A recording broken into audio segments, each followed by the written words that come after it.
시청자 여러분 안녕하십니까? 제1부에서는 복잡한 관공서 공휴일 휴무제도에 대한 내용이 있어 머리가 아프셨을 것입니다. 제2부에서는 아주 단순한 보건복지부의 꼼수로 의심되는 상황이 있어 전해드리겠습니다. 보건복지부는 최근 한 장교양인의 민원에 대한 답변을 했습니다.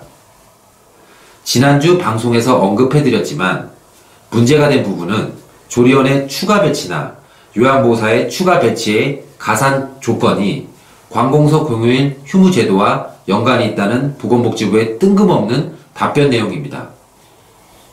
그러면 다시 2021년 변경된 조리원과 요양보호사의 가산 기준을 살펴보겠습니다. 조리원 배치 가산의 경우 노인 공동생활 가정의 경우엔 1인 이상 배치할 경우에 기존 1점에서 1.2점으로 상향되었으며 입소자 수 규모가 50인 이상 노인요양시설에서 인력 배치 기준을 초과하여 1명 이상 배치한 경우 1점을 추가로 산정할 수 있습니다. 다만 이 경우 급식 위탁을 하고 있는 기간은 제외됩니다. 또한 가산점수 인정 범위를 초과한 입소자 수 규모가 50인 이상인 노인요양시설에서 요양보호사를 일정 인원을 추가로 배치한 경우 가산점수를 추가로 1.2점 또는 2.4점을 인정합니다. 지난주 예고해드린 것처럼 이 가산제도에 대한 현장의 반발이 심해 보건복지부에 민원이 들어간 것으로 보입니다. 그러면 민원에 대한 답변을 보겠습니다.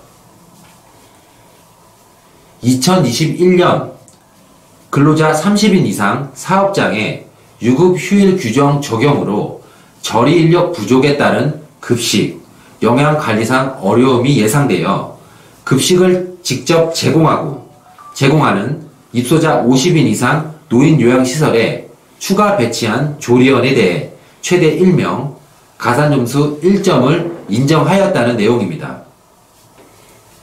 입소자 50인 미만 대부분의 시설이 근로자 30인 미만 사업장으로 5인 이상 30인 미만 사업장의 유급 휴일 적용 기준일이 2022년 1월 1일 이후이기 때문에 아직 대상이 되지 않는다는 것이지요. 또한 현재 입소자 50인 미만 노인의료복지시설의 대부분이 현재 급식을 위탁하고 있는 상황을 고려할 필요가 있어 50인 미만 노인의료복지시설의 추가 배치 가산 인정 여부는 급식 위탁에 대한 적정, 관리 방안과 함께 2022년 장기요양 급여 비용 및 가감상 기준 개선에 관한 논의 과정에서 검토해야 할 것이라고 말하고 있습니다. 시청자 여러분, 이러한 보건복지부의 답변에 동의하십니까? 한국백만인클럽은 2020년도 4에서 5차례나 보건복지부의 관공서 공휴일 휴무제도에 대한 비용 증가에 대하여 급여 수가에 반영해 줄 것을 요청해왔습니다. 그렇지만 보건복지부는 제대로 된 답변은 한 번도 해오지 않았습니다. 국가기관의 민원 응대 기준을 위반한 것이지요. 그리고 장교양 급여 비용 및 가감상 기준, 고시 행정 예고나 고시 확정 공고에서조차 조리원과 요양보호사 가산 기준이 50인 이상 시설로 제한된 이유를 관공서 공휴일 휴무일 대응과 관련이 있다는 설명은 없었습니다. Q&A 답인도 질의응답서에서조차도 그런 설명이 없었습니다. 그런데 갑자기 이번 민원 답변을 통해 관공서 공휴일 휴무제도와 관련이 있다고 답변을 한 것입니다.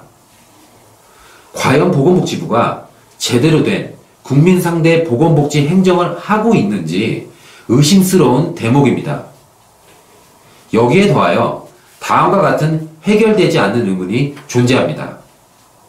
첫 번째로 입소정원 50인 이상 시설에서 관공서 유급 휴무제도에 드는 비용에 대응하여 조리원을 최대 1명 추가 배치할 때 1점을 가산한다는 비용이 과연 문제를 해결할 수 있도록 충족될 것인가 하는 문제입니다. 보통 50인 이상 입소 정원에 필수적으로 필요한 조리원의 수는 3에서 5인 정도가 채용되어야 기간이 운영될 수 있는 것이 현장의 사정입니다.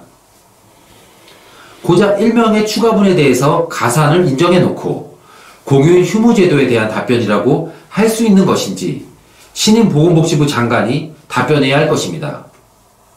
두 번째로 보건복지부는 민원 답변에서 입소 정원 50인 미만 노인 요양시설에서는 대부분 급식 위탁을 하고 있다고 말하고 있습니다. 현장의 실제 상황에서는 직접 조리원이 급식을 제공하고 있는 비율이 급식 위탁에 비해 훨씬 많음에도 불구하고 거짓말을 하고 있는 의혹을 줄일 수가 없습니다. 보건복지부 장관은 입소 정원 50인 미만의 급식 위탁률을 정부 민원 처리 규정에 따라 대외에 공개해야 할 것입니다. 셋째로 입소 정원 50인 미만의 노인 요양시설의 경우라도 할지라도 서비스 질 개선을 위해 최소 2에서 3명 이상의 조리원을 채용하고 있는 곳이 많다는 것을 보건복지부 장관이 직시해야 할 것입니다.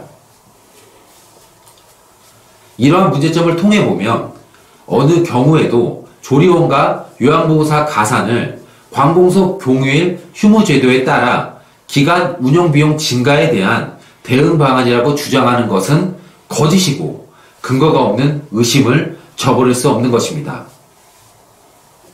오히려 제2차 장교양보험 중장기 계획에서 국공립 장교양기관 확충 방안과 대규모 노인요양시설 확충에서 계획한 대로 50인 이상 기간에만 조리원과 요양보호사의 가산제도를 제공하고 있다는 사실이 현장에 널리 알려진 사실입니다.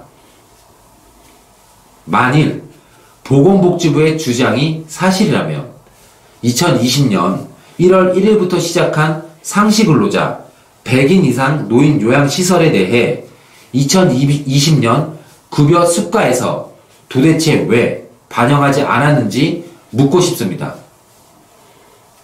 보건복지부가 요즘 좌파 정권이 저지르는 것처럼 거짓이나 위조 행정기관으로 전락되지 않기를 바랍니다. 이상 장교양 뉴스 김철준 전해드렸습니다. 감사합니다.